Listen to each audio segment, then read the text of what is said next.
आज अगर हम डेवलप कंट्रीज की बात करें, चाहे वो यूएसए हो, चाहे वो चाइना हो या दूसरा कोई भी डेवलप कंट्री हो, उनके जो इंफ्रास्ट्रक्चर है वो वर्ल्ड क्लास है। लेकिन समय के साथ पॉपुलेशन बढ़ रही है, अर्बनाइजेशन बढ़ रहा है, एंड ये जो अर्बनाइजेशन और पॉपुलेशन का चैलेंज है, इसका जो सोल्यूशन है वो है अर्बन प्लानिंग को इंटीग्रेट किया जाए सस्टेनेबल डेवलपमेंट के साथ। तो जो देश इस इंटीग्रेशन को समझ जाएगा या इस इंटीग्रेशन को इंटीग्रेट कर देगा टेक्नोलॉजिकल एडवांसमेंट के साथ, वो देश जो है इस 21st सेंचुरी में डिक्टेट कर सकता है। इंडिया इस चीज पर काम कर रहा है, लेकिन चाइना जो है इस टेक्नोलॉजिकल एडवांसमेंट में आगे निकल चुका है और अभी रिसेंटली अनाउंस किया है चाइना ने कि वो दुनिया का लार्जेस्ट आर्टिफिशियल एयरपोर्ट आइलैंड बनाने वाले हैं, जो कि साल 2030 तक कंप्लीट हो जाएगा एंड जिसको 43 से 45 मिलियन जो पैसेंजर्स हैं उस एयरपोर्ट को कैरी किया जा सकता है।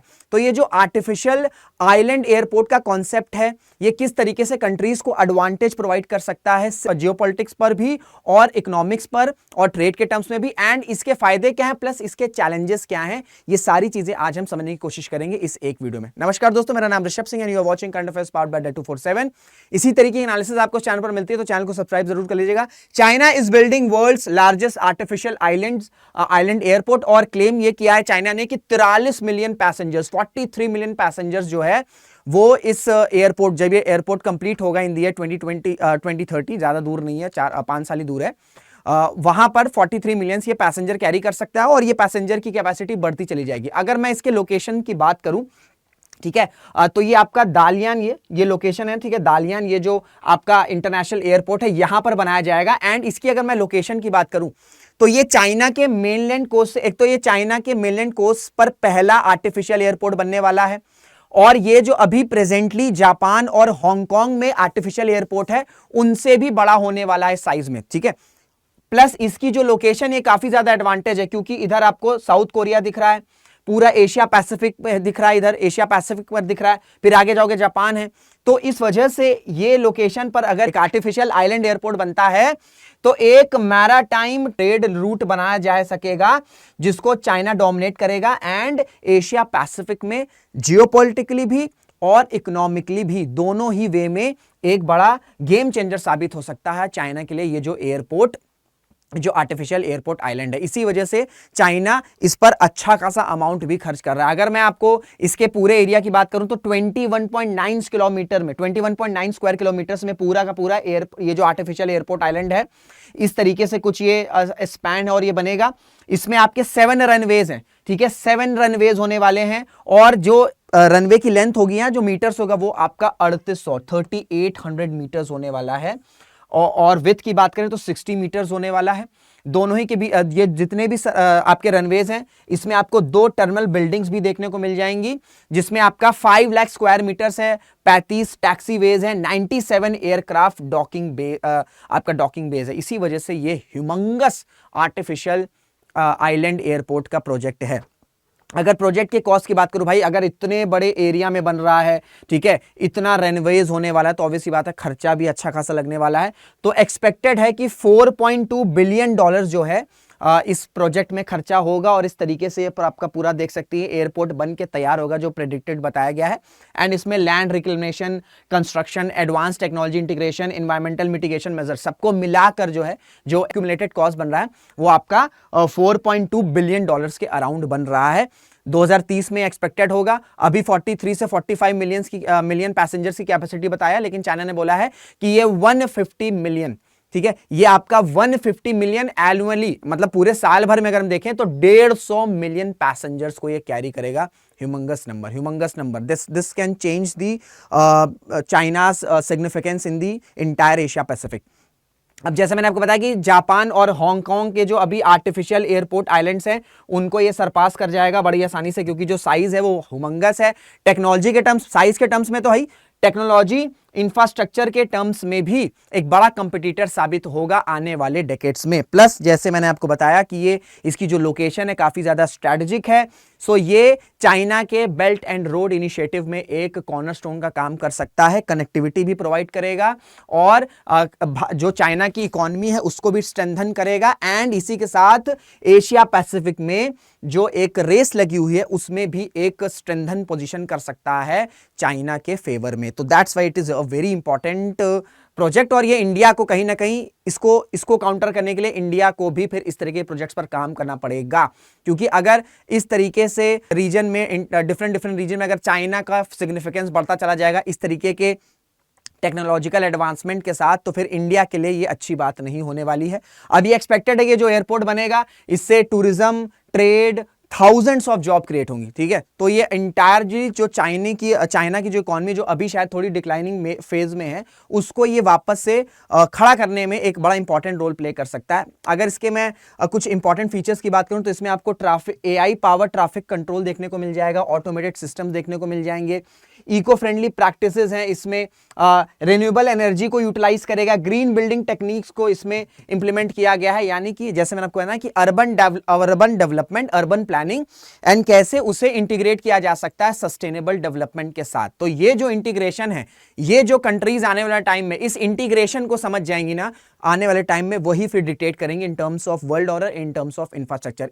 इसी तर्ज पर अमरावती को डेवलप किया जा रहा है, इसी तर्ज पर न्यू नोएडा को डेवलप किया जा रहा है, जो कि एक्सपेक्टेड है कि 2041 में पूरी तरीके से ऑपरेशनल हो जाएगा। उसमें यही है कि अर्बन प्लानिंग को किस तरीके से हम सस्टेनेबल तरीके से इंटीग्रेट कर सकते हैं, और ये एक बड़ा प्राइम एग्जाम्पल बन सकता है, इंस्पिरेशन बन सकता है दूसरी कंट्रीज के लिए कि कैसे और देश भी अर्बन प्लानिंग और सस्टेनेबल डेवलपमेंट को इंटीग्रेट कर सकते हैं। देखिए अब सिग्निफिकेंस क्या है इसका, सबसे इंपॉर्टेंट सिग्निफिकेंस क्या है कि ये जो आपका आर्टिफिशियल आइलैंड एयरपोर्ट्स होते हैं ना, ये बड़े स्ट्रैटेजिकली लोकेटेड रहते हैं, इनोवेटिव सोल्यूशन रहते हैं, और एक एविएशन और अर्बन डेवलपमेंट का बड़ा अनोखा ब्लेंड प्रोवाइड करते हैं, ठीक है। जो कंजेशन का चैलेंज है इसको बड़ी एंटायरली आपका टैकल डाउन कर देते हैं। और चाहे हम इकोनॉमिकली बात करें, हम इन्वायरमेंटली बात करें, जियोपॉलिटिकली बात करें, तीनों ही वे में ये जो आपके आर्टिफिशियल एयरपोर्ट आइलैंड्स हैं ये कंट्री को हेल्प करते हैं। तो सिग्निफिकेंस देखिए, सबसे इंपॉर्टेंट सिग्निफिकेंस क्या है कि ये जो लोकेशंस होती हैं, जैसे अगर मैं आपको मैप पे दिखाऊं, ठीक है, ये जो आप मैप देख रहे हो, जो चाइना का ये आर्टिफिशियल इंटेलिजेंस ये मैप देख रहे हो, ये चाइना के मेन लैंड रूट से दूर है। तो यहां पर लैंड एक्विजिशन की प्रॉब्लम नहीं होती, क्योंकि भैया यहां पर बहुत ज्यादा हैबिचुअल कंडीशन है नहीं, या बहुत ज्यादा लोग नहीं रहते हैं। अगर आप देखोगे कोस्टल एरियाज में बहुत ज्यादा आपको पॉपुलेशन नहीं दिखेगी, तो यहां पर जो लैंड एक्वायर, ये जो आपका लैंड एक्वायर है ना, ये आसानी से मिल जाता है। और सबसे बड़ी प्रॉब्लम क्या आती है स्पेशली भारत जैसे देश में, कि यहां पर लैंड एक्विजिशन एक बड़ा प्रॉब्लम बन जाता है। जैसे कोई हाई फाई प्रोजेक्ट है, अब जितना बड़ा प्रोजेक्ट होगा उतने ज्यादा लैंड की जरूरत है, तो उतना ज्यादा लैंड अगर आप सिटी के या किसी भी इंपॉर्टेंट शहर के बीचों बीच देखोगे, तो भाई वहां पर तो पॉपुलेशन रह रही है, आप कैसे उसको कैसे ट्रांसफर करोगे, कैसे उसको रीलोकेट करोगे, बड़ा चैलेंज हो जाता है। वहीं पर ये जो आर्टिफिशियल एयरपोर्ट आइलैंड्स हैं, इनकी लोकेशन क्या रहती है कि भैया ये कोस्टल लैंड से दूर रहते हैं, तो इनके में सबसे इंपॉर्टेंट लैंड एक्विजिशन की कोई प्रॉब्लम ही नहीं रहेगी। एंड प्लस ये जो मेन लैंड से दूर है, ये पूरा का पूरा एरिया एक हब की तरह बन सकता है, जहां पर आपको टूरिज्म भी देखने को मिल सकता है, जहां पर ट्रेड भी हो सकता है, और जहां पर एम्प्लॉयमेंट अपॉर्चुनिटीज भी बिल्ट हो सकती है। तो कोई शहर है, ठीक है, कोई देश, जैसे भारत देश है, भारत देश के मेनलैंड दूर से आपका एक आर्टिफिशियल एयरपोर्ट आइलैंड बनाया गया, और ये एक पूरा हब की तरह बन गया है, जहां पर टूरिज्म भी आ रहा, भैया लोग भी देखने आएंगे कि किस तरीके से ये नया एक एरिया डेवलप है, जहां पर कोस्टल हब्स हमें देखने को मिल रहे हैं, टूरिज्म भी आ जाएगा, ट्रेड भी यहां पर हो सकता है, क्योंकि भाई मेनलैंड कोस्ट से दूर है, कोस्टल एरियाज में, तो ट्रेड, एक्सपोर्ट, इंपोर्ट भी उसके लिए भी बहुत इंपॉर्टेंट हो जाएगा। प्लस जब यहां पर टूरिज्म आ रहा है, ट्रेड आ रहा है, तो ऑटोमेटिकली ही इंप्लॉयमेंट को भी ये बूस्ट कर सकता है। इसी वजह से एक बड़ा गेम चेंजर साबित हो सकता है आपका जो आर्टिफिशियल आइलैंड एयरपोर्ट्स हैं, ठीक है। इकोनॉमिक ग्रोथ को काम करेगा और जियोपॉलिटिकल एडवांटेजेस कैसे देगा मैंने आपको बता ही दिया, लेकिन भाई ये चैलेंजेस भी हैं।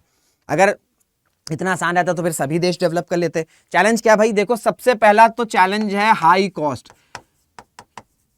भाई इसमें पैसे बहुत ज्यादा लगने वाले हैं, जैसे मैंने आपको बताया ना 4.2 बिलियन डॉलर्स, क्योंकि इसमें आपको टेक्नोलॉजी को भी इंटीग्रेट करना है, ठीक है, इसमें आपको टेक्नोलॉजी को भी इंटीग्रेट करना है, प्लस इसमें नए नए सॉल्यूशंस को भी इंटीग्रेट करना है, ठीक है, इसमें सस्टेनेबल मैनर को भी इंटीग्रेट करना है। तो इसके लिए एक प्रॉपर प्लानिंग की जरूरत पड़ेगी, ठीक है, एक प्रॉपर प्लानिंग की जरूरत पड़ेगी। प्रॉपर प्लानिंग के लिए वी नीड प्रॉपर रिसोर्सेज, ठीक है, प्रॉपर प्लानिंग के लिए वी नीड प्रॉपर रिसोर्सेज, और इन सब चीजों के लिए हमें क्या चाहिए, हमें भर भर के चाहिए फंड्स, हमें भर भर के चाहिए फंड्स। और यही प्रॉब्लम आ जाती है इंडिया या दूसरी जो लाइक माइंडेड कंट्रीज है, हमारे पास और भी चैलेंजेस हैं।